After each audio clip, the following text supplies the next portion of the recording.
Ano to?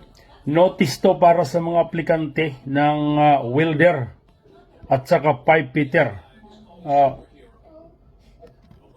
sandblaster.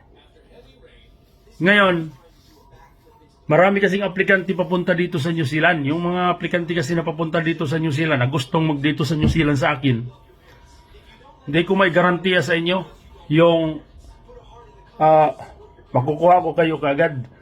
Pero mayroon akong recruit hindi kasi dito sa New Zealand, through recommended na lang to. Tapos kami nang mag-communicate. So susunod na lang kayo kung anong pwedeng pabagawa ko sa inyo. Tapos pupunta kayo doon sa Pilipinas kung saan ko kayo pupuntahin. Yung mga nag-apply sa akin na kung sinong interesado, tapos mag-message dito para i-final ko yung document para yun yung Ang biyahe, paalala ha, andito ako sa New Zealand ngayon pero hindi ko hinayar yung mga tao papunta sa New Zealand. Bound for Libya ito sa pinanggalingan kong bansa dati. Kasi yung company doon na pinanggalingan ako nagbukas, kaso wala na ako doon sa operasyon dahil andito na ako sa New Zealand. Hindi ako makapag-control na doon, kumbaga na mismo doon ako mismo sa area ng job site at saka doon sa control, kumbaga sa bansa nila. Dahil alam nyo naman, nandito na ako sa New Zealand, tapos nandito na yung pamilya ko. So na lang ako, ipadala ko na lang kayo roon kung sino yung interesado. Ngayon, mag-sit tayo ng interview kung sino yung tapos kung sino yung maititext ko, may chat-chat ko sa interview.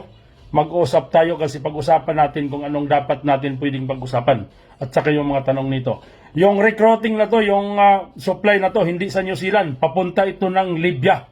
Kaya kung ikaw andiyan ka sa Pilipinas, hindi ka pupunta dito sa akin, papuntahin kita doon sa Libya dahil visa ang ipapadala sa iyo sa Pilipinas. Tapos may mag-assist na lang sa iyo doon sa Pilipinas. Kailangan natin mag-usap para kung saan kita dapat papuntahin. So yun lang yung short message ko dito sa mga tao. Tapos pakishare na lang ninyo kung sino yung interesado ng welder, pipe fitter at saka sandblasting. Yun yung kinakailangan doon na mga skilled. So ngayon, mag-chat na lang para doon sa pagtingin ko kung sino yung interesado, tapos hingian ko ng full document.